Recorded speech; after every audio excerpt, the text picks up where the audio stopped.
Hoje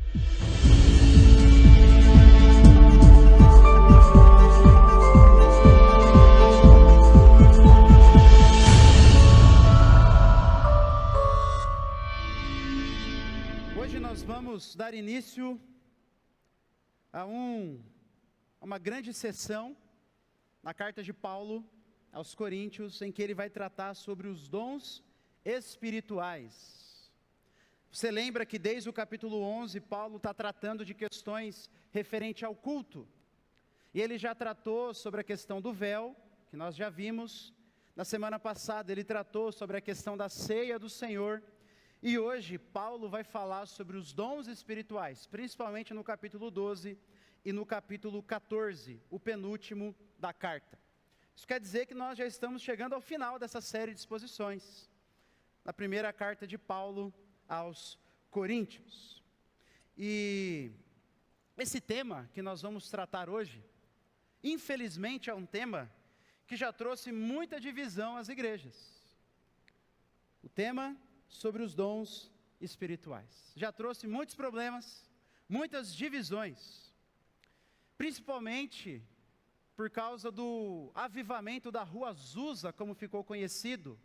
No início do século passado, lá em Los Angeles, na Califórnia, houve um movimento, conhecido como movimento, ou reavivamento, ou avivamento da Rua Azusa, e começou-se a enfatizar que o batismo com o Espírito Santo era posterior à conversão, era algo separado da conversão, e era manifestado por meio das línguas estranhas. Isso começou a ser enfatizado principalmente a partir de 1906. Em 1910 chegou ao Brasil e aconteceram algumas divisões por causa desse entendimento. E aí esse movimento ficou conhecido como o movimento pentecostal.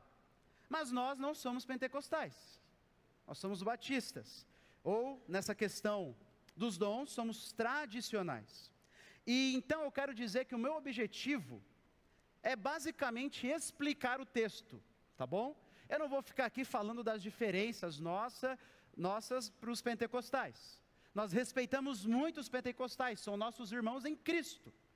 Devemos muito da evangelização do mundo e também, principalmente do Brasil, aos pentecostais. São nossos irmãos, não devemos faltar com respeito com eles. Mas nós temos um entendimento diferente acerca dos dons.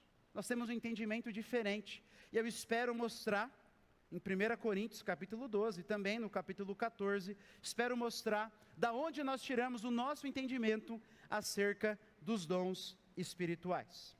E esse texto, ele está dividido basicamente em 3 partes, tá bom?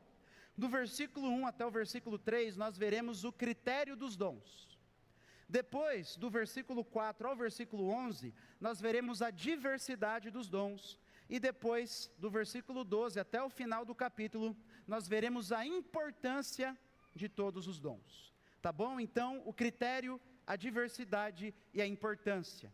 E como o texto é muito longo, nós vamos fazer a leitura em partes, tá bom? Nós vamos lendo conforme nós chegaremos em cada um dos pontos.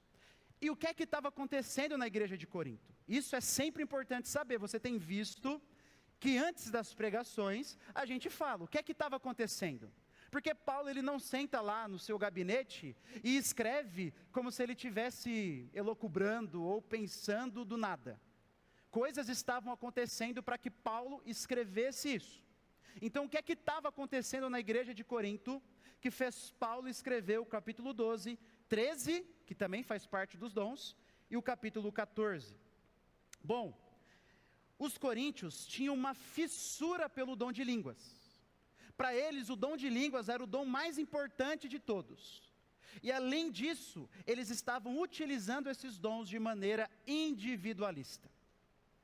Então você vai entender o fluxo do argumento de Paulo ao saber que os coríntios tinham uma fissura pelo dom de línguas. E eles estavam utilizando os dons que receberam do Senhor de maneira individualista. Não para o bem da igreja, mas para se acharem, para se mostrarem, para fazerem mais divisão dentro da igreja. Mais divisão. Então, a igreja de Corinto era uma igreja que gostava de se dividir por tudo. Por causa de pregadores, por causa de teologia, nós veremos no capítulo 15, e também por causa dos dons, e também por causa de questões financeiras.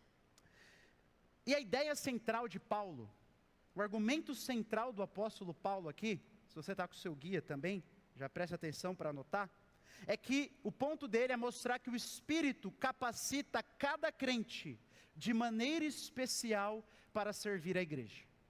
O Espírito Santo capacita cada crente de uma maneira singular para servir a igreja. Então vamos ver o versículo 1 até o versículo 3, primeiro, o critério dos dons. Irmãos, não quero que vocês estejam desinformados a respeito dos dons espirituais. Vocês sabem que, quando eram gentios, se deixavam conduzir aos ídolos mudos, conforme vocês eram guiados. Por isso, quero que entendam que ninguém que fala pelo Espírito de Deus afirma, anátema Jesus, ou amaldiçoado seja Jesus. Por outro lado, ninguém pode dizer Senhor Jesus, senão pelo Espírito Santo. Então Paulo começa dizendo no versículo 1, que ele vai falar sobre os dons espirituais. E o que são dons espirituais? O que são dons do Espírito Santo? São capacidades, capacitações ou habilidades que o Espírito Santo distribui a cada crente para que ele sirva a igreja.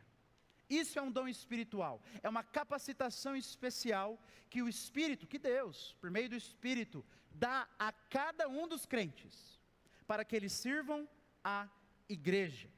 E Paulo aqui, ao que parece, nessa primeira parte do versículo 1 até o versículo 3, ele está fazendo um contraste entre a experiência anterior dos coríntios e a experiência atual, a experiência antes da conversão e a experiência depois da conversão.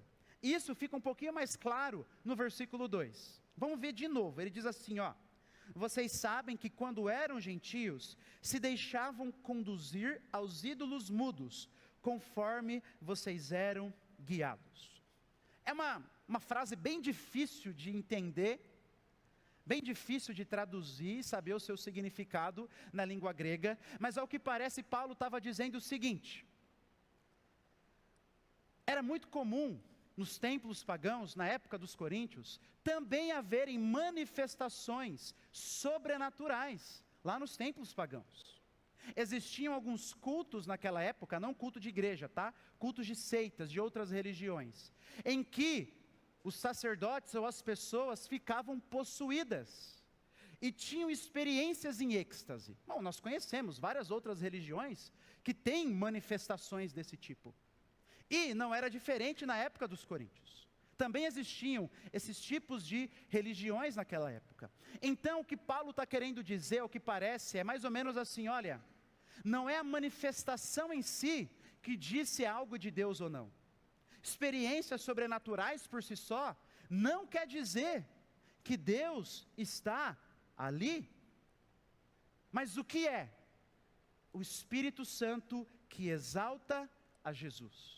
Esse é o ponto. É isso que Paulo está querendo dizer para nós. Esse é o critério das manifestações do Espírito. Elas vêm para exaltar a Jesus, para mostrar que Jesus é o Senhor. Veja, em Mateus capítulo 24, Jesus, ele diz assim, verso 24: porque surgirão falsos cristos e falsos profetas, operando grandes sinais e prodígios. Jesus fala que no tempo do fim surgirão falsos cristos e falsos profetas que farão grandes sinais e prodígios, ou seja, grandes milagres. O milagre em si não significa, algo sobrenatural em si não significa que Deus está ali. É isso que Paulo está relembrando aos coríntios. Vocês precisam ter um critério, e o critério está no versículo 3. Vamos ler mais uma vez? Por isso quero que entendam, que ninguém que fala pelo Espírito de Deus afirma, anátema, ou seja, amaldiçoado Jesus. Por outro lado, ninguém pode dizer de coração, verdadeiramente, Senhor Jesus, senão pelo Espírito Santo. Ou seja, quando uma pessoa de fato está sendo movida pelo Espírito Santo, ela glorifica Jesus. O Espírito Santo não vem para trazer atenção para Ele mesmo. O Espírito Santo vem para glorificar o nome de Jesus.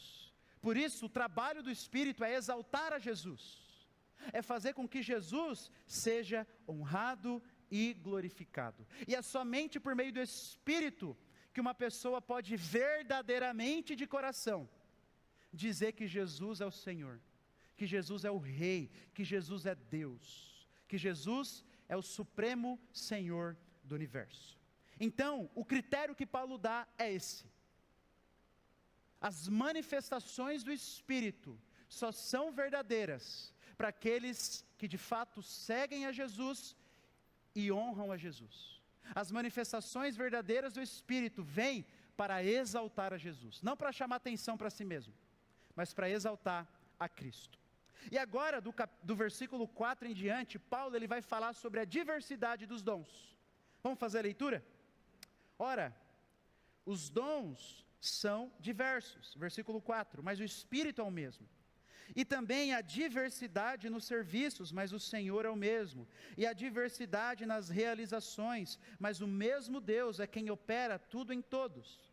A manifestação do Espírito é concedida a cada um, visando um fim proveitoso. Porque a um é dada, mediante o Espírito, a palavra da sabedoria. A outro, segundo o mesmo Espírito, a palavra do conhecimento. A um é dada, no mesmo Espírito, a fé. A outro, no mesmo Espírito, dons de curar. A outro, operações de milagres. A outro, profecia. A outro, discernimento de espíritos. A um é dada a variedade de línguas, e a outro a capacidade para interpretá-las. Mas um só e o mesmo Espírito realiza todas essas coisas, distribuindo-as a cada um individualmente como Ele quer. Então Paulo aqui ele está querendo enfatizar a diversidade dos dons. E vamos ver algumas ênfases que Paulo está querendo dar aqui. Primeiro, Paulo quer mostrar que a distribuição dos dons é uma obra da Santíssima Trindade. Às vezes a gente fala e acha que é só o Espírito Santo que está envolvido. Mas as três pessoas da Trindade estão envolvidas em dar dons para a igreja. Então, olha só o que Paulo diz no versículo 4, como ele enfatiza: ora, os dons são diversos, mas o Espírito é o mesmo, o Espírito Santo. E também a diversidade nos serviços, mas o Senhor, palavra que Paulo comumente usa para Jesus, é o mesmo. E a diversidade nas realizações, mas o mesmo Deus, agora se referindo ao Pai, é quem opera tudo em todos.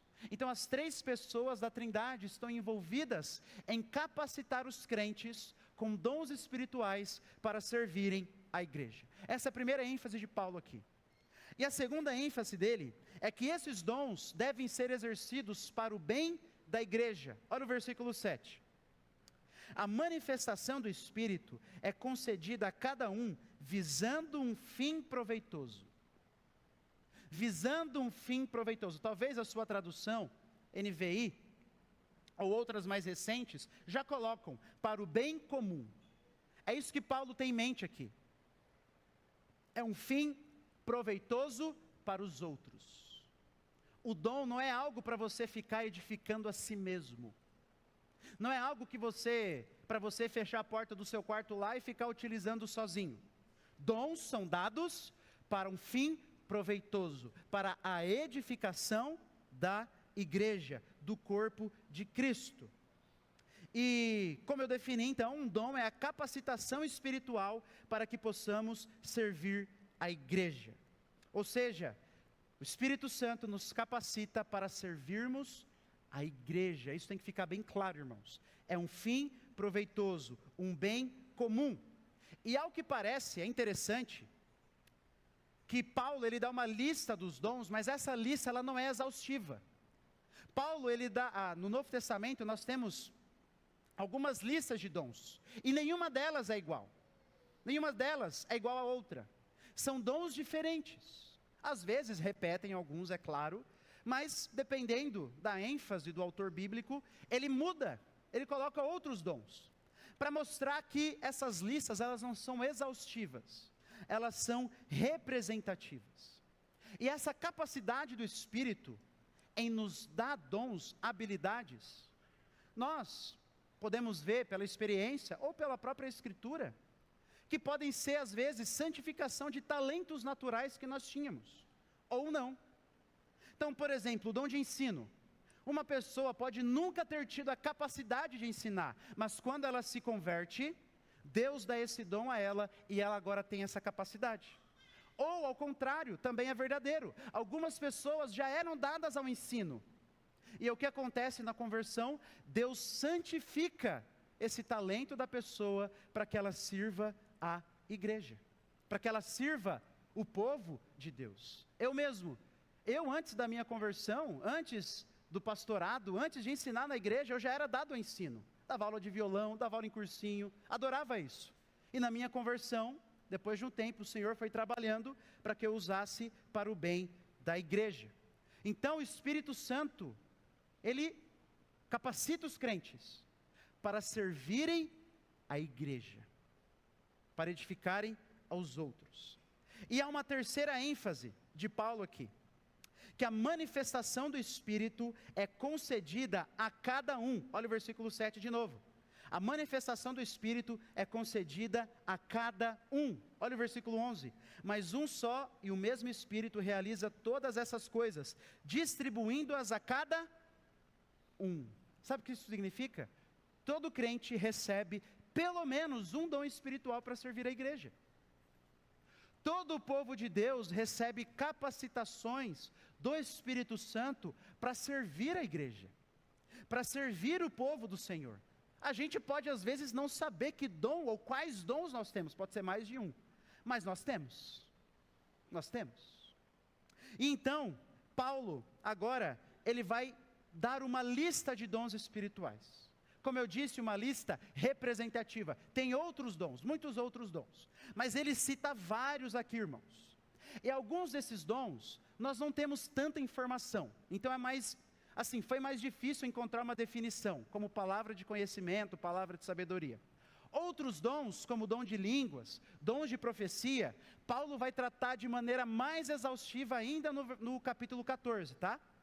Então, eu não vou gastar muito tempo explicando como eu cheguei na definição de cada dom. Claro que foi por muito estudo, né? Mas com convicções que me ajudaram a chegar nessas definições. Se você quiser saber, não me manda mensagem, me chama para um churrasco. E aí eu vou ter o prazer de dizer para você e conversar sobre cada um desses dons em específico. Paulo começa, então, lá no versículo 8, dizendo que porque a um é dada, mediante o Espírito, a palavra de sabedoria. O que é a palavra da sabedoria?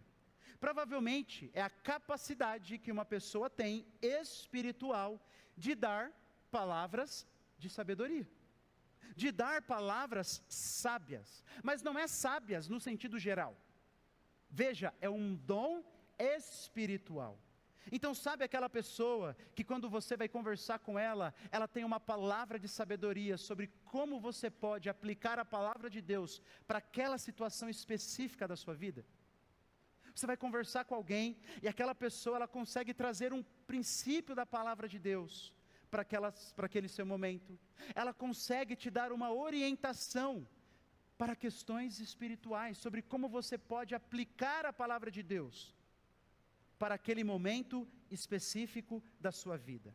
Então, provavelmente é isso que Paulo tem em mente quando ele diz palavra da sabedoria.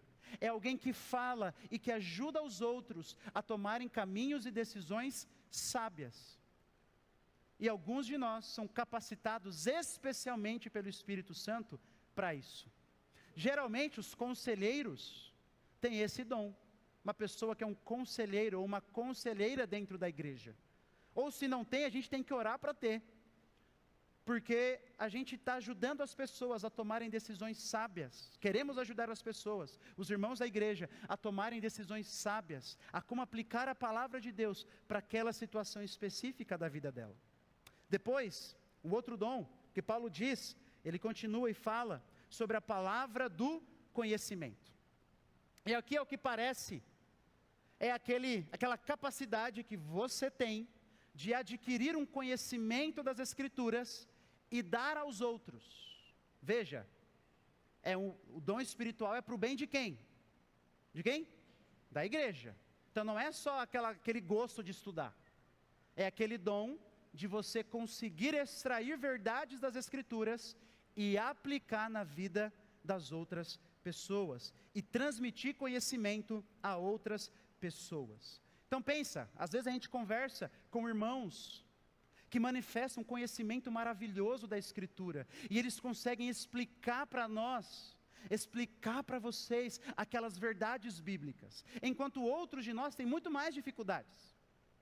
Muito mais dificuldades.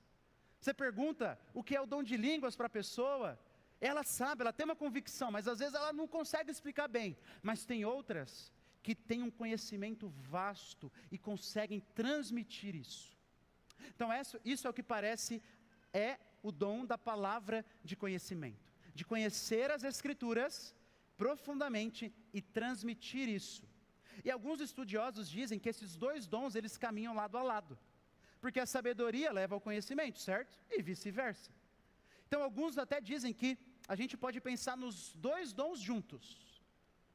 E os dois juntos é manifestado no ensino da igreja.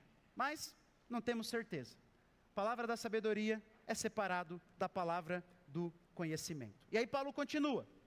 E aí ele fala que também, lá no versículo 9, a um é dada no mesmo espírito a fé. E aqui é uma capacitação espiritual. Todos os crentes têm fé, certo? Todos os crentes têm fé. Mas nem todos os crentes têm a capacitação espiritual de ter uma fé em grande medida. De ter o dom, agora são dons espirituais, dom nesse sentido. Uma capacitação espiritual de exercer fé. E é o que é isso? Deixa eu tentar dar uma ilustração. Sabe aquela pessoa que quando a igreja está passando por uma tribulação, ela permanece firme, e ela consegue transparecer e ajudar a igreja a passar por aquele momento? O Senhor está no controle, meu irmão, fica tranquilo, o Senhor está no controle. Aí você fala, meu Deus do céu, eu no lugar dessa pessoa já estava desesperado, e a pessoa está lá, eu sei que Deus é fiel, eu sei que Deus vai cumprir a palavra dEle. Então esse parece ser o dom da fé, pessoas que têm essa capacidade de, no momento de grande tribulação, exercerem essa confiança em Deus, para o bem da igreja. Elas encorajam a igreja, elas consolam a igreja. Depois Paulo diz, dons de curar, veja que está no plural, certo? Final do versículo 9, dons de curar. Por que está no plural? Não sabemos direito. Quando eu chegar no céu, eu quero perguntar para Paulo isso daí. Mas alguns dizem que é para curar enfermidades específicas, ou outros, inclusive, dizem porque esse dom não é do tipo assim, a pessoa vira um curandeiro.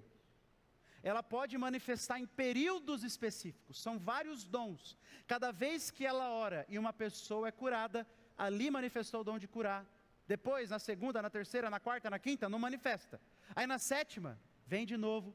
O fato é que a gente não sabe, mas de uma coisa a gente sabe, é um dom infalível. Tem dessa, eu orei e a pessoa ficou curada apenas um pouquinho. Tem dessa, eu orei e aí eu boto a culpa na falta de fé da pessoa. Não tem dessa, você não foi curado porque você não creu. Não, são dons infalíveis, é um dom infalível. Nós vemos isso no Novo Testamento. Quando um apóstolo dizia, levanta-te, quando Jesus dizia, vamos meu filho, anda aí, as pessoas faziam isso, eram curadas plenamente, verdadeiramente, tá? E aqui, eu preciso abrir um parênteses, porque às vezes a gente escuta muitos tradicionais dizerem assim, olha, você tem um dom de cura, então vai lá no hospital, já ouviu essa? Vai lá no hospital, e cura todo mundo então. Dom de cura não é assim, irmãos.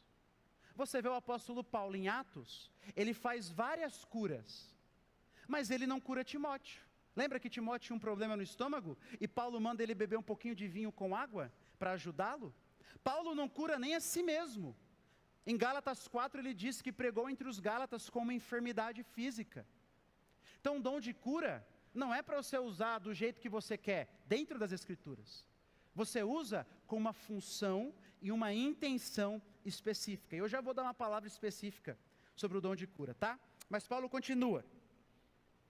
E ele diz também que a uns, versículo 10, a outro, operações de milagres. Mais uma vez, no plural. E alguém que tem o dom de operações de milagres é alguém que tem a capacidade de ser instrumento de Deus para a realização de obras miraculosas. Nós temos alguns exemplos no livro de Atos, inclusive exorcismos. Provavelmente está incluído aqui nesse tipo de dom. Tá? E mais uma vez, aqui não é alguém que fica demonstrando os poderes. Nós vemos que o próprio Jesus utilizou em períodos bem específicos. Em períodos bem específicos. Tá? Operações de milagres, então, é a capacidade de você ser um instrumento de Deus para a realização de obras extraordinárias. E agora eu vou abrir um parênteses, antes da gente continuar.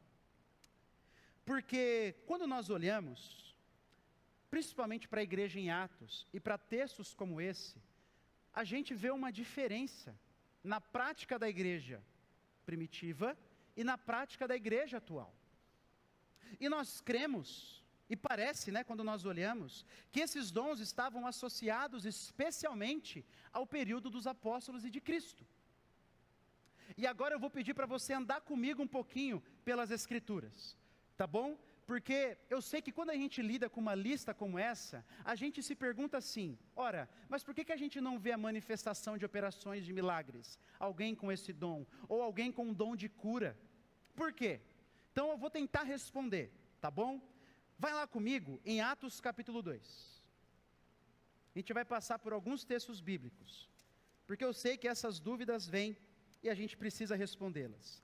E o que eu quero mostrar é que essas capacitações de operação de milagres e de curas, esses sinais e prodígios, eles estavam associados especialmente, não apenas, mas de maneira especial, ao período de Jesus e dos apóstolos. Por exemplo, Atos capítulo 2, versículo 43. Em cada alma havia temor, e muitos prodígios e sinais eram feitos por meio dos apóstolos. Então, a igreja tinha milhares de pessoas, depois da pregação de Pedro. Mas os sinais e os prodígios, e essa é uma palavra para operações sobrenaturais, eram feitas especialmente pela mão de quem? Dos apóstolos. Agora, olha o capítulo 5. Versículo 12.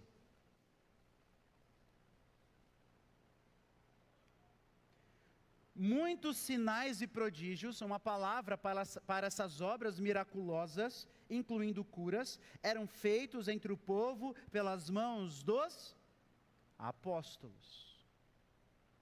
Pelas mãos dos apóstolos. E tem outros textos de Atos que vão mostrar isso. É só ler Atos. Existem outras pessoas além dos apóstolos que fazem isso? Sim, Filipe é um deles. Mas a grande ênfase é pela mão de quem? Dos apóstolos. Agora vai comigo lá para a 2 de Paulo aos Coríntios.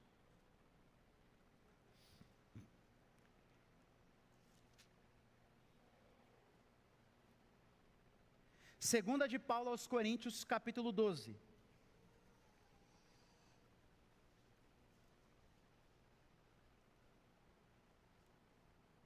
Versículo 12. 12. 2 Coríntios 12. Paulo, ele vai falar sobre as suas credenciais apostólicas, e ele diz assim: pois as minhas credenciais de apóstolo foram apresentadas no meio de vocês, com toda a paciência, por sinais, prodígios e maravilhas. Olha só o que Paulo está dizendo. Ele está fazendo uma comparação com os outros apóstolos, porque os coríntios menosprezavam o apostolado dele, lembra? Lembra, né? Nós vimos isso principalmente no começo da primeira carta de Paulo. Tinha os de Paulo, os de Pedro, os de Apolo e os de Jesus. E o ponto é que todos esses que não eram de Paulo estavam menosprezando o apostolado dele. E isso continuou, infelizmente, porque 2 Coríntios mostra que Paulo tem que fazer isso de novo. Mas veja que Paulo diz assim, eu apresentei a vocês que eu sou um apóstolo. Como que Paulo apresentou a eles que ele era um apóstolo verdadeiro? Como? Por sinais, prodígios e maravilhas. Olha só, então, essas operações de milagres, dons de curas, era algo especialmente para um apóstolo. Não apenas, mas é só ler o texto, o livro de Atos, e vai ver que está associado especialmente a eles. De maneira que se uma outra pessoa, hoje, disser assim, olha, eu posso fazer maravilhas, prodígios e sinais, ou seja, dons de cura e de operações de milagres, então, a gente tem que começar a achar que aquela pessoa é um apóstolo verdadeiro. Você entende a ideia? Porque um apóstolo verdadeiro manifestava esses sinais, manifestava esses dons, manifestava esses milagres, mas não tem como. O apóstolo Paulo diz que ele era como um nascido fora de tempo, o último dos apóstolos. Por isso nós não vemos mais nós não vemos mais igual no período apostólico essas manifestações, não vemos mais. E um último texto que eu gostaria de olhar com os irmãos é Hebreus, vai um pouquinho aí, para frente, um pouquinho para frente, Hebreus capítulo 2,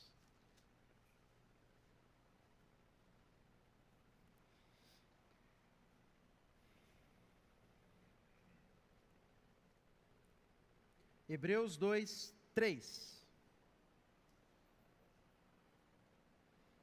Ele diz assim: como escaparemos nós se não levarmos a sério tão grande salvação? Esta, tendo sido anunciada inicialmente pelo Senhor Jesus, depois nos foi confirmada pelos que a ouviram, apóstolos aqui, os 12. Também Deus testemunhou juntamente com eles, por meio de sinais, prodígios, vários milagres, e a distribuição do Espírito Santo, segundo a sua vontade. Olha só, irmãos, o autor de Hebreus diz que essas manifestações miraculosas foi para atestar, especialmente, a vinda de Jesus e os seus apóstolos. Era algo especial para aquele período, para mostrar que Jesus e os seus apóstolos eram enviados do Senhor. Foi uma maneira que Deus usou de atestar a sua mensagem. Por isso, nós acreditamos sim em curas, e já vimos algumas delas, ouvimos algumas delas, acreditamos sim que Deus pode fazer o que quiser, quando Ele quiser. Ele pode usar alguém para curar ou para realizar milagre, é claro que sim, mas acreditamos que isso era algo que acontecia de maneira muito mais forte no período apostólico, era algo ligado especialmente aos apóstolos, e por isso cremos ser um equívoco achar que isso tem que acontecer hoje da mesma maneira que acontecia antes. Não tem como. Pelos textos que nós acabamos de ver, nós vimos que eram dons de cura e operações de milagres, sinais, prodígios e maravilhas, era algo específico, especial, para o período dos apóstolos, para os apóstolos e aqueles associados a eles. Cremos em cura, cremos em milagres, com toda certeza, mas isso acontece de uma maneira bem menor, é só ver a vida da igreja, acontece de uma maneira bem menor do que naquele período. Então, volta comigo agora, lá para 1 Coríntios, vamos continuar, no capítulo 12, eu tive que abrir esse grande parênteses justamente para responder isso, por que a gente não vê mais essas manifestações, esses dons, da maneira como víamos no período apostólico? E eu respondi, porque era especialmente para o período de Jesus e dos apóstolos. Depois Paulo, ele continua, e ele vai dizer, depois, versículo 10, a outro operações de milagres, a outro profecia, e aqui já dá outra briga, né? No capítulo 14, irmãos, nós vamos ter mais tempo de falar sobre profecia. Paulo vai falar especialmente sobre profecia. Então deixa eu propor uma definição aqui, tá? Primeiro, Paulo não está falando dos profetas, iguais os profetas do Antigo Testamento, tá bom? Não está falando iguais sobre eles, existe uma diferença, tá? Mas eu vou propor uma definição. Profecia é o anúncio da palavra do Senhor, seja espontânea ou não, que é exatamente aquilo que a pessoa ou a igreja precisa ouvir. 1 Coríntios 14 diz que o profeta, ele exorta, consola e encoraja a igreja. O dom de profecia não é para ver o futuro. Dom de profecia é para exortar, consolar e edificar a igreja. Nós veremos no capítulo 14, tá? Até mesmo no Novo Testamento, tirando os apóstolos, nós vemos exemplos mínimos de profetas vendo o futuro. Mínimos. A ideia é sempre alguém que anuncia a palavra de Deus. É por isso que os comentaristas tendem a associar o dom de profecia com aquela pregação poderosa que atinge o nosso coração, que atinge a nossa vida, que é exatamente aquilo que a gente precisa ouvir, que é exatamente aquilo que a igreja precisa. Às vezes é algo espontâneo, que vem na nossa mente. Às vezes é algo que nós preparamos enquanto estamos orando, o Senhor nos abençoa com a capacidade. Mas profecia, o profeta é alguém que anuncia a palavra do Senhor. Essa é a definição básica do profeta, inclusive no Antigo Testamento. Inclusive no Antigo Testamento. Tá? É alguém que anuncia a palavra de Deus. E o dom de profecia, então, na mente de Paulo, é aquele anúncio da palavra do Senhor, mas especial. Não é apenas abrir a Bíblia e ensiná-la, mas aplicá-la para aquilo que a igreja, ou a pessoa, ou o crente realmente precisa ouvir. E isso é uma capacitação do Espírito Santo. Depois Paulo, ele continua. Há outro, discernimento de espíritos. Tá, e aqui não tem nada a ver com os espíritos aí, esses, né, do sentido do espiritismo. Tá? É a ideia daquilo que está influenciando uma pessoa. Daquilo que está influenciando uma pessoa, se é o Espírito Santo ou algum outro espírito maligno aqui. Essa é a ideia do discernimento de espíritos. Como diz o pastor Augusto Nicodemos, quem tem um discernimento de espíritos, esse dom, geralmente é um bom avaliador de caráter. Cristão, tá bom? E veja, não é aquela sabedoria que você tem, é aquele discernimento espiritual, você não sabe de onde vem. Eu tenho plena convicção que a minha esposa tem esse dom. Plena convicção. Porque às vezes eu sou meio bobo, ela me chama e ela diz assim, olha, não gostei do que aquela pessoa falou, não. Para, amor, nada a ver o que você está falando. Espera aí então, tá? Espera aí. Passa um tempo, batata. Passa um tempo, batata. Eu tenho plena convicção que ela tem esse tipo de dom. Sabe, aquela pessoa que escuta e ela diz assim, todo mundo se maravilha, mas vem outra e diz assim, vocês estão muito otimistas, não é bem assim não, eu acho que essa pessoa está mentindo, eu acho que ela não está falando a verdade. Esse é o discernimento de espíritos. E na igreja de Corinto, né, essa também era a pessoa que julgava as profecias, que dizia se realmente um profeta, um pregador, estava falando sobre a influência do Espírito Santo ou não. A maioria, a grande maioria de nós, pode ser facilmente enganada, mas quem tem um discernimento de espíritos, não. Ela consegue pegar os detalhes e ter uma capacitação espiritual para dizer, opa, cuidado, ou essa pessoa é de Deus. Depois, Paulo diz, ainda no final do versículo 10, a um é dada a variedade de línguas. Variedade de línguas, várias línguas. E para nós, são idiomas humanos. Idiomas humanos. É a capacidade de você falar em um idioma humano. Humano. Que você não aprendeu. É a capacidade sobrenatural. No capítulo 14, irmãos, nós vamos provar isso. Tá bom? Eu falei, ou se você está muito ansioso, me chama para um churrasco antes que eu explico. Mas fica com essa definição, é a capacidade de falar línguas humanas inteligíveis. Lembra de Atos 2? Você lembra de Atos 2? Eles pregavam na língua daqueles vários povos que estavam ali. Eles não estavam falando de um jeito que ninguém entendia. Estavam falando em línguas humanas, inteligíveis ao ouvido daquelas pessoas. E depois Paulo termina dizendo que a outra é dada a capacidade de interpretá-las, ou dom de interpretação. Uma pessoa que escuta a língua, o outro idioma, e consegue traduzi-lo de maneira sobrenatural também, né? É um idioma que ela não conhece. E Paulo termina enfatizando a soberania do Espírito Santo em dar esses dons, porque no versículo 11 ele diz: mas um só e o mesmo Espírito realiza todas essas coisas, distribuindo-as a cada um individualmente, conforme Ele quer. O Espírito Santo é soberano, se Ele quiser tirar, Ele tira o dom. Se Ele quiser capacitar por um tempo e depois tirar, Ele tira. Ele faz o que Ele quiser, Ele é soberano, irmãos. Ele é soberano. Eu não preciso manifestar o mesmo dom a vida inteira. Às vezes, para necessidades específicas da igreja, imagina uma igreja sendo plantada. Eu creio piamente que às vezes, não tem ninguém para ensinar para as crianças. Deus capacita soberanamente alguém que vai ensinar as crianças. Aí de repente a igreja cresce e surgem outros professores. E essa pessoa entende: meu tempo acabou. Agora está precisando servir na recepção. E aí Deus vem e capacita com dom de serviço. Não é porque quem tem um dom de serviço pode servir em diferentes maneiras, inclusive na recepção. E aí a pessoa vai para lá. Eu creio piamente, Deus é soberano, Ele pode fazer isso com os dons sobre a nossa vida. E Paulo termina enfatizando isso para mostrar assim para os coríntios: ei, dom não é para você bater no peito e dizer assim: como eu sou bom, hein?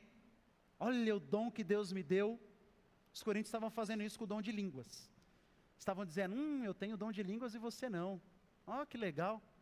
É isso que os coríntios estavam fazendo. Paulo está dizendo: o Senhor é soberano, gente. Ele dá a quem Ele quer. Parem de ficar se orgulhando por causa dos dons. E agora, no versículo 12 em diante, Paulo ele vai falar da importância de todos os dons. Olha comigo. Versículo 12. 1 Coríntios 12, 12. Porque assim como o corpo é um e tem muitos membros, e todos os membros, mesmo sendo muitos, constituem um só corpo, assim também é com respeito a Cristo. Pois em um só Espírito, todos nós fomos batizados em um só corpo, quer judeus, quer gregos, quer escravos, quer livres. E a todos nós foi dado de beber de um só Espírito. Porque também o corpo não é um só membro, mas muitos. Se o pé disser: porque não sou mão, não sou do corpo, nem por isso deixa de ser corpo. Se o ouvido disser: porque não sou olho, não sou do corpo, nem por isso deixa de ser corpo. Se todo o corpo fosse olho, onde estaria o ouvido? Se todo ele fosse ouvido, onde estaria o olfato? Mas Deus dispôs os membros, colocando cada um deles no corpo como Ele quis. Se todos, porém, fossem um só membro, onde estaria o corpo? O certo é que há muitos membros, mas um só corpo. Os olhos não podem dizer à mão: não precisamos de você. E a cabeça não pode dizer aos pés: não preciso de vocês. Pelo contrário, os membros do corpo que parecem ser mais fracos são necessários. E os que nos parecem menos dignos no corpo, a estes damos muito maior honra. Também os que em nós não são decorosos, revestimos de especial honra, ao passo que os nossos membros nobres não têm necessidade disso. Contudo, Deus coordenou o corpo, concedendo muito mais honra àquilo que menos tinha, para que não haja divisão no corpo, mas para que os membros cooperem com igual cuidado em favor uns dos outros, de maneira que se um membro sofre, todos sofrem com ele, e se um deles é honrado, todos os outros se alegram com ele. Vamos fazer a leitura até aqui, tá? Qual é a ênfase de Paulo? A ênfase de Paulo aqui é bem fácil da gente discernir, né? Paulo está dizendo que cada membro tem uma função específica e importante dentro do corpo, não é?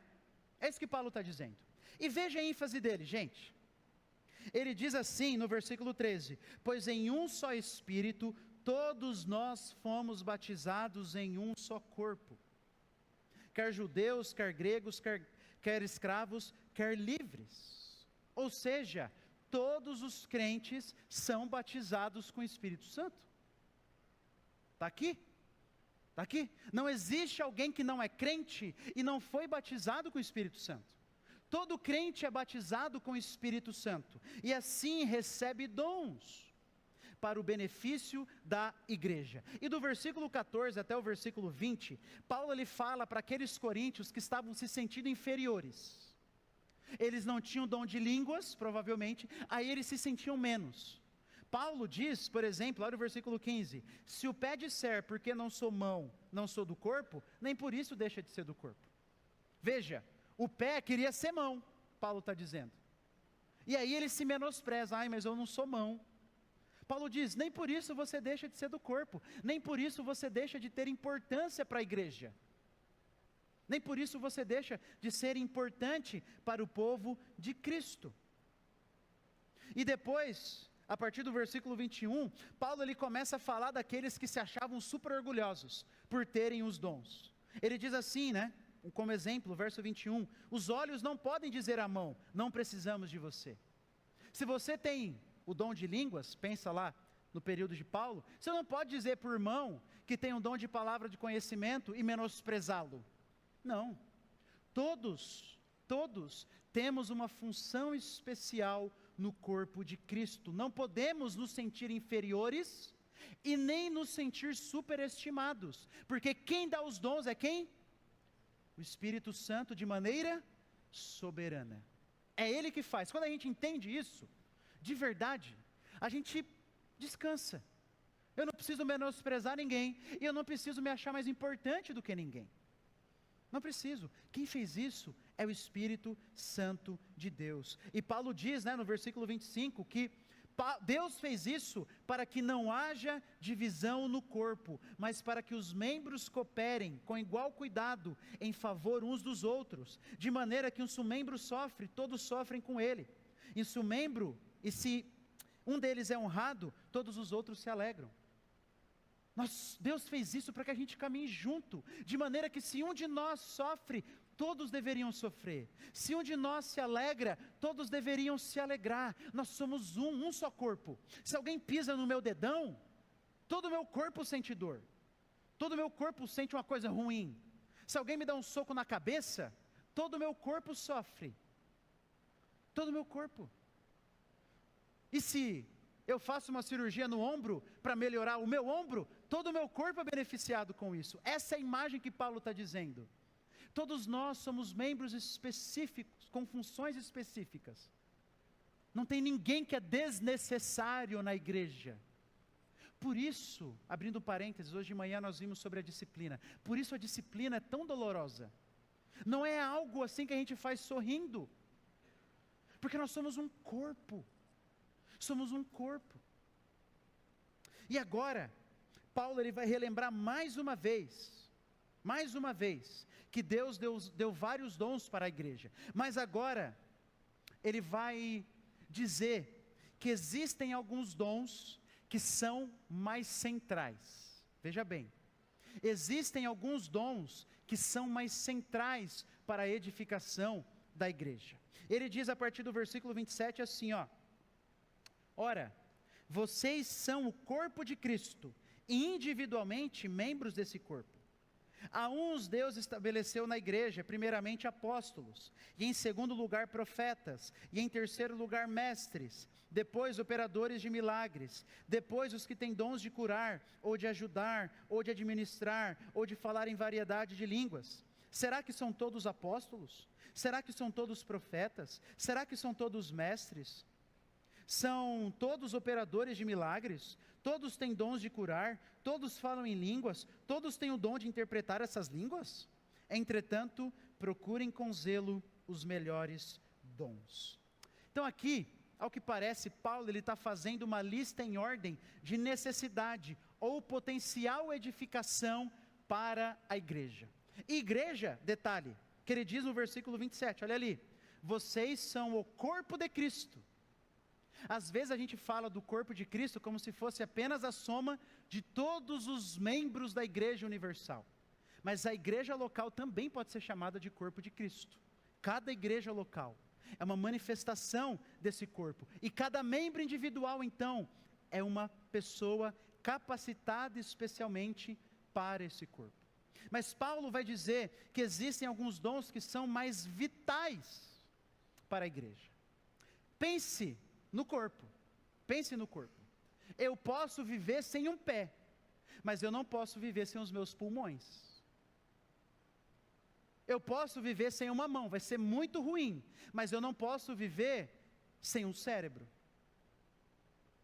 Então existem alguns dons que são mais vitais para a vida da igreja. E Paulo começa com um: apóstolo. Ele dá mais uma lista, né? Versículo 28, apóstolos. E a Bíblia utiliza a palavra apóstolos em 3 sentidos. Ou no sentido de enviado, no sentido parecido com missionário, basicamente 2 sentidos. Ou no sentido básico de enviado, missionário, ou no sentido estrito, técnico, daqueles que viram a Jesus ressurreto, foram comissionados especialmente por Ele, e tinham essas capacitações especiais do Espírito Santo. Paulo parece que está usando esse termo estrito aqui, porque os apóstolos, de fato, foram vitais para a igreja. O Novo Testamento, em sua maioria, foram escritos pela pena dos apóstolos, e os outros livros foram recebidos como inspirados por Deus, porque eram pessoas ligadas aos apóstolos. Marcos, por exemplo, era ligado a Pedro. Lucas, por exemplo, era ligado a Paulo. Tiago, Judas, eram meio-irmãos de Cristo, que estavam, principalmente Tiago, entre a liderança, junto com os apóstolos em Jerusalém. Então os apóstolos são o fundamento da igreja, são extremamente importantes para a igreja, porque o que eles falavam era a palavra de Deus. Eles tinham autoridade especial sobre a igreja de Deus, então eles são vitais. Só que, claro, a gente não acredita mais em apóstolos. Se o dom do apostolado nesse sentido estrito, tivesse continuado, e existissem apóstolos hoje, nós deveríamos nos submeter a eles, e pegar as palavras deles e adicioná-las aqui, depois de Apocalipse. Vamos pegar aí a palavra desse apóstolo aí, vamos adicionar aqui? Vamos, porque é apóstolo, né? Vamos adicionar depois? Vamos. Então nós não cremos mais que esse dom está disponível. Apenas no outro sentido, né? No sentido de missionário, de enviado, de alguém que vai plantar igrejas, de alguém que vai alcançar outros povos. Depois ele diz profetas, segundo profetas. E aqui também há uma discussão se Paulo está falando no sentido técnico, ou no sentido geral, do dom de profecia que nós acabamos de ver. E Paulo provavelmente está falando do dom de profecia. Pessoas que manifestavam o dom de profecia de maneira comum, elas recebiam o título de profetas. E como eu falei, o dom de profecia é a capacidade de proclamar a palavra de Deus e aplicar ao coração da igreja, e aplicar ao coração das pessoas, e aplicar de maneira especial. É aquela capacitação especial do Espírito Santo. Por isso alguns dizem que o dom de profecia é aquela pregação poderosa, que atinge o nosso coração. E depois Paulo diz, terceiro lugar, mestres.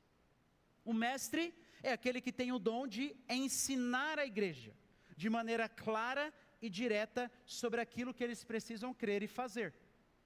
Aí você pergunta, Léo, mas qual a diferença do dom de mestre e do dom de profeta? Veja, o mestre é aquele que tem a capacidade de destrinchar as escrituras e ensiná-las de uma maneira clara. O profeta, ele faz isso também, mas ele vem e atinge o nosso coração. Tem um insight específico para atingir o coração da pessoa ou da igreja. Um mestre, ele vai dar a mesma pregação aonde ele for, o mesmo ensino. Mestre, ele pode dar o mesmo ensino em qualquer igreja ou para qualquer pessoa. Um profeta, aquele capacitado com esse dom, ele vai aplicar de maneira específica para o coração daquelas pessoas. Você quer ver, durante a história, esses dois dons foram bem associados. Nós vemos isso, principalmente no ofício pastoral, comumente eles são associados. Mas, não é porque você é mestre que você tem um dom de profeta. Às vezes uma pessoa pode dar uma boa aula, mas ela não tem aquela pregação que atinge o coração. E o contrário também é verdadeiro. Às vezes a pessoa prega de uma maneira maravilhosa, mas ela não dá uma boa aula, aquele ensino. Quer ver alguém, um pregador, que tem um dom de mestre que se sobressai? Escuta, pastor Augusto Nicodemos. você vai ver o dom de mestre de uma maneira bem clara. Agora, você quer ver alguém que prega de maneira profética nesse sentido? Nesse sentido, pelo amor de Deus, tá? Nesse sentido aqui, né, de atingir o coração, escuta o pastor Paul Washer. Você vai ver isso de maneira clara. Aquela pessoa que anuncia a palavra de Deus de uma maneira que você toma um soco na cara. E fica assim, ó, nossa, atingiu o meu coração. Depois, ele cita de novo dons de milagres e curas, que já falamos, e ele adiciona mais 2, aguenta aí. Dons de ajudar, que é a capacidade de você servir. É o dom de serviço. É o dom de serviço. Capacidade de você servir.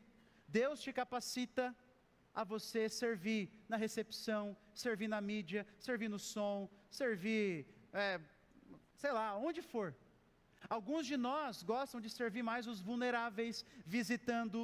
Outros de nós gostam de servir mais com a mão na massa. Tudo isso é capacitação do Senhor para a sua igreja. Capacitação de Deus para a sua igreja. E depois, dom de administrar. E administrar, gente, não pense na administração financeira. Tá bom? Essa palavrinha era utilizada para se referir à pilotagem de um navio. Pilotagem de um navio. A palavra aqui no grego. Então a ideia, quem tem um dom de administração, é aquele que ajuda a dirigir a igreja. A pessoa ela tem a capacidade de administrar as situações e dar conselhos sábios para onde a igreja deve ir. Esse é o dom de administrar aqui. Administrar as situações para ajudar a igreja ou a nós a passarmos por diferentes períodos. Tá? Alguns associam também ao dom de liderança. E aí Paulo termina, no versículo 29, ele faz várias perguntas. E o ponto de Paulo é dizer que nem todos nós têm os mesmos dons, é óbvio. Por isso que eu não posso dizer que todas as pessoas deveriam manifestar um dom de línguas, por exemplo. Não deveriam. E nem é o dom de línguas que a gente crê, né? Mas não deveriam, é um erro eu tentar dizer que todo crente deveria ter o mesmo dom.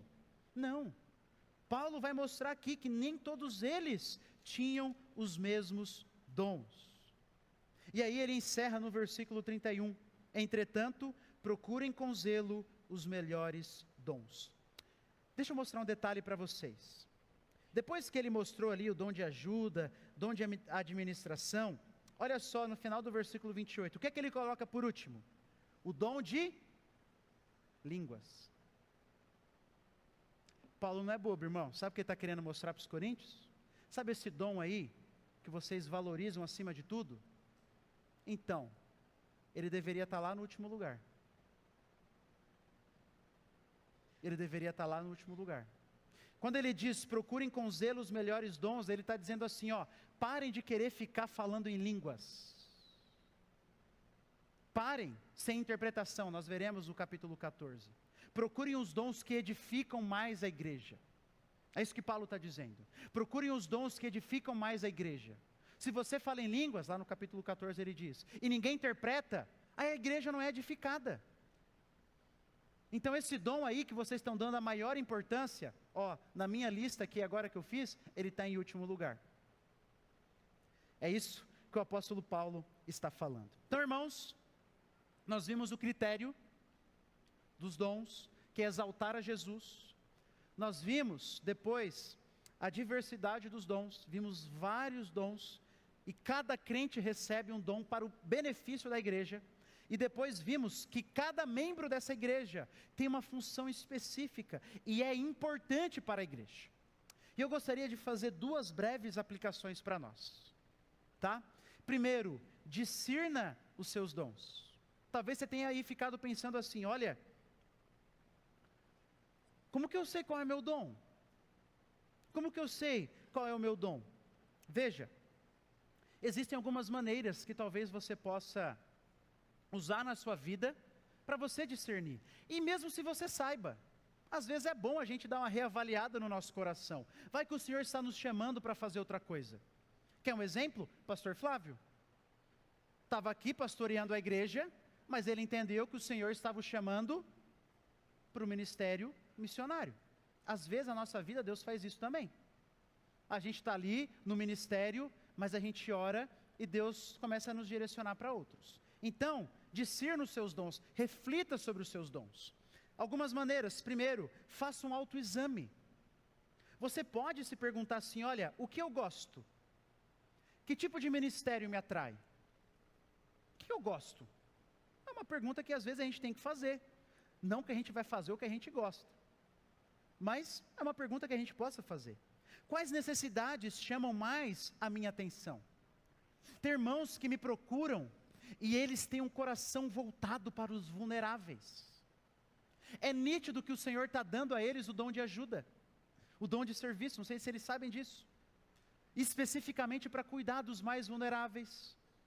Tem irmãos que têm um dom de contribuição, né, que não tem nessa lista, mas tem outras, porque você vê que ele se importa, quando a igreja tem necessidade, ele chega junto. Então, o que te chama a atenção? Às vezes você é chamado a atenção para a questão financeira da igreja ou dos irmãos, ou às vezes para os mais vulneráveis, ou às vezes para o ensino. Qual a necessidade que a Igreja Batista Itaipu, os membros têm, que te chamam a atenção? Talvez é um direcionamento do Senhor para a sua vida. E lembre-se, gente, que essas listas, elas são representativas. Os dons podem ser mais específicos. Por exemplo, alguém que tem o dom de ensino, pode se dar muito bem ensinando a igreja. Nós, os mais velhos, mas não vai dar bem ensinando as crianças. E às vezes quem ensina as crianças, tem um dom de ensino para as crianças, não vai se dar bem ensinando os adultos, e assim por diante.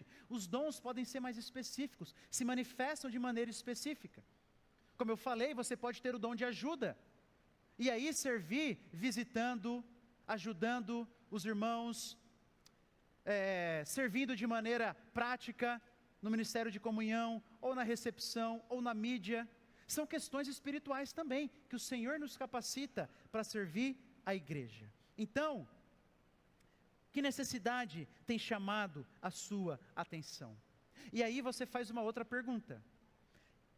Se eu estou começando a fazer isso, né? Eu sou bom naquilo que faço? Será que eu sou bom? Às vezes eu quero o dom de ensino, mas quando eu vou ensinar, não é tão bom assim. Eu preciso reconsiderar. Às vezes eu não tenho dom de ensino, Deus me deu outro dom. Às vezes eu quero ter o dom de ajuda, para servir na diaconia, para ser um diácono da igreja. Mas, às vezes eu não gosto nem de ajudar. Eu não me compadeço, eu não me comovo. Então talvez o Senhor está te dando outro dom. Você precisa discernir isso. Você precisa parar para pensar. Será que eu estou sendo bom naquilo que eu faço? Segundo, tenha uma experiência. Às vezes você não descobriu o seu dom ainda porque você está sentado e não fez nada na igreja. Quando você começar a servir, onde tem necessidade? A gente tem necessidade lá no ministério de som. Aí você começa a servir, passa um tempo, fala assim: ô Lucas, cara, acho que não é para mim não. Beleza, irmãos? Beleza, irmão, tranquilo? Vamos para outro. Onde você quer? Eu toco violão. Mais ou menos. Chama o Júnior aqui. Júnior, avalia o fulano. Léo do céu, o cara toca demais. Opa, então o Senhor está te direcionando para outro lado. E aí você vai ter um período de experiência. Então, irmãos, a gente tem que dobrar as mangas aqui e servir. A gente descobre o nosso dom servindo. A grande ênfase bíblica não é assim, descubra o seu dom. A grande ênfase bíblica é o quê? Sirva a igreja. Sirva a igreja. Aí você vai descobrir no meio do caminho aí, se você ainda não sabe. Aí você vai descobrir. E considere o conselho e a avaliação de outros irmãos. Pergunte para outro irmão, depois dessa pregação, pergunta para o teu marido, pergunta para a tua esposa, pergunta para o irmão, diz assim: olha, que dom você acha que eu manifesto? Desses que o pastor Léo citou aí. Que dons você acha que eu manifesto? E aí, irmão, sabe o que você faz? Use para o bem da igreja. Essa é a segunda aplicação. Atue para o bem da igreja. Deixa eu te dizer, meu irmão, nós acabamos de ler, cada um dos membros da igreja são necessários. Cada um de nós. Mas Léo, eu estou velho, ou Léo, eu sou um novo convertido. Não importa. Cada um de nós é necessário, meu irmão. Deus, que é soberano sobre tudo, trabalhou na sua vida desde o seu nascimento, te deu história de vida específica, um temperamento específico, experiências específicas. Para que você acha? Para ajudar os outros, para ajudar a igreja. Às vezes você diz, não, já tem muita gente, né, servindo a igreja. Não tem não, irmãos. O ideal é todos nós estarmos na vida da igreja. E para isso, preciso dizer, você não precisa estar em um ministério oficial da igreja. Às vezes você fala assim, Léo, eu amo receber pessoas na minha casa. Eu tenho dom de ajuda, em servir, dom de serviço. Eu amo receber pessoas na minha casa. E uma vez por semana eu chamo irmãos que não são do meu círculo próximo para estarem lá na minha casa. Você está servindo a igreja. Quando irmãos passam por situações específicas de vida, por sofrimentos, você não precisa estar no ministério da diaconia para ir lá dar um abraço no irmão, caminhar com o irmão, auxiliar o irmão. É assim que a gente vai servindo a igreja, gente. Às vezes, você tem uma profissão que você pode colocar à disposição da igreja, dos irmãos. Estou falando para fazer de graça, não é essa a ideia, mas você coloca à disposição.